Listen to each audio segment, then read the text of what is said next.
There's this saying that attitude is everything. Well, it is. Why? It colors everything we do. Remember that habit loop? Well, it applies here as well. If we take out the garbage with a bad attitude, guess what? We're learning to pair taking the garbage with something that is bad or unpleasant. But if we realize that we have to take the garbage out anyway, and we see it as no big deal, we'll learn that taking the garbage out, it isn't a big deal. And it will be easier to do the next time, and the next time, and the time after that, even when it's the middle of winter.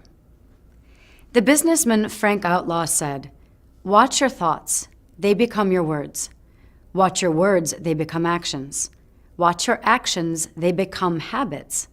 Watch your habits, they become character. Watch your character, it becomes your destiny."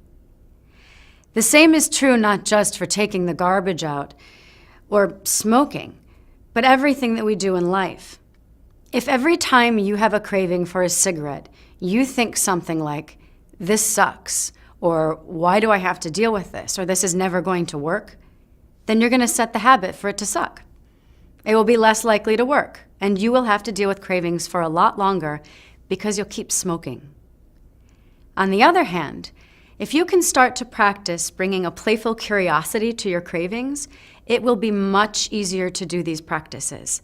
And yes, I mean practice because you likely haven't had this type of attitude about smoking before. But isn't it much more fun to be playful anyway? We'll talk more on day 11 about how to specifically practice curiosity, but you can get a head start on this now. So if you can check in with your attitude over the next few days, see if you can just bring a playful curiosity to your mindfulness. What do I mean by this? There are lots of things in life that we do, lots of little or even big habits that we've developed in the pursuit of happiness. But when we look back on these habits, we say to ourselves, how did I ever think that was a good idea? I mean, the habits, they seem pretty ridiculous to us now, to the point of being hilarious. And when they're hilarious, we can't take them seriously anymore. They no longer have such a hold on us.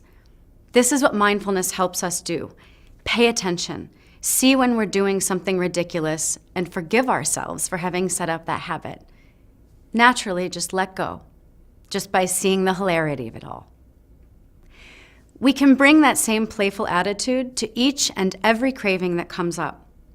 Cravings arise because we've set the habit down to smoke.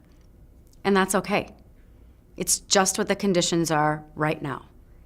Instead of railing against them or pushing them away, we can simply and playfully recognize them as habits that we've set up. Invite them in so that we can see how they are driving our lives. And when we can invite them in, they don't have the power over us they once had.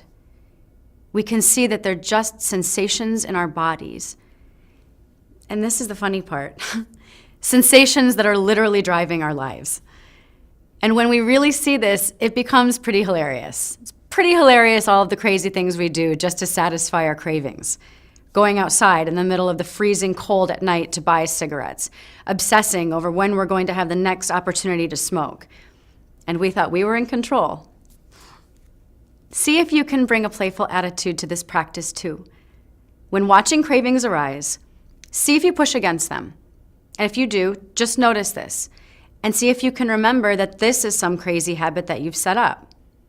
Notice the hilarity and just see what happens next.